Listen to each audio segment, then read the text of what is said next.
En casi todo el mundo se celebra el 1 de mayo el Día del Trabajo o Día de los Trabajadores. Pero, ¿por qué esta fecha?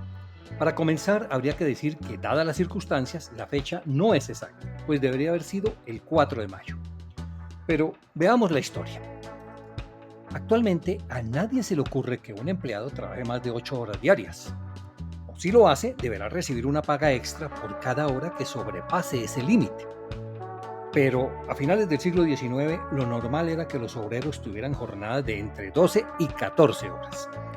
Las cosas comenzaron a cambiar el 1 de mayo de 1886, cuando, amparándose en la consigna 8 horas de trabajo, 8 horas de esparcimiento y 8 horas de descanso, algunos cientos de obreros de varias fábricas de Chicago iniciaron una huelga.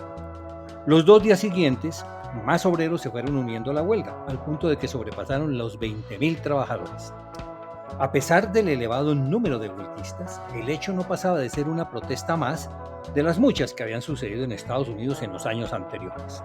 Incluso, muchas fábricas continuaron laborando normalmente.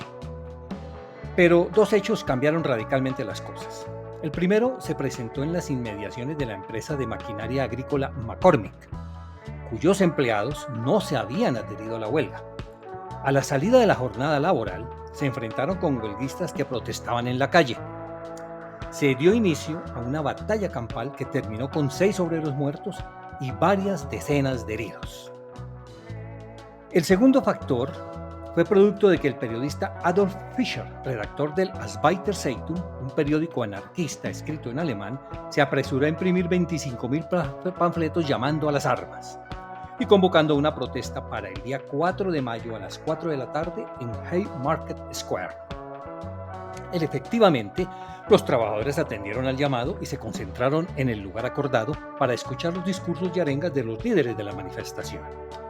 Los ánimos estaban enardecidos y, para mantener el orden, el alcalde de la ciudad dispuso la presencia de un grupo numeroso de policías en la plaza. En un momento dado, alguien, escondido entre la multitud, arrojó una bomba contra los policías, matando a 6 agentes e hiriendo a otros 70. En ese momento se desató el caos y los agentes respondieron abriendo fuego indiscriminadamente. El balance fue de 38 obreros muertos y 115 heridos.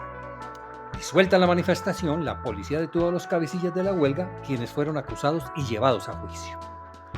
3 años después, en 1889, el Congreso Obrero Socialista de la Segunda Internacional declaró el 1 de mayo como el Día Internacional de los Trabajadores, en memoria de los caídos, a los que denominó mártires de Haymarket.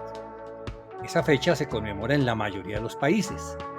Pero irónicamente, en el país donde ocurrieron los hechos que dieron pie a dicha conmemoración, no es así, pues en Estados Unidos, para darle una connotación más pacífica, acogió al 5 de septiembre como primera celebración formal, por coincidir con la reunión de los Caballeros del Trabajo, una federación laboral.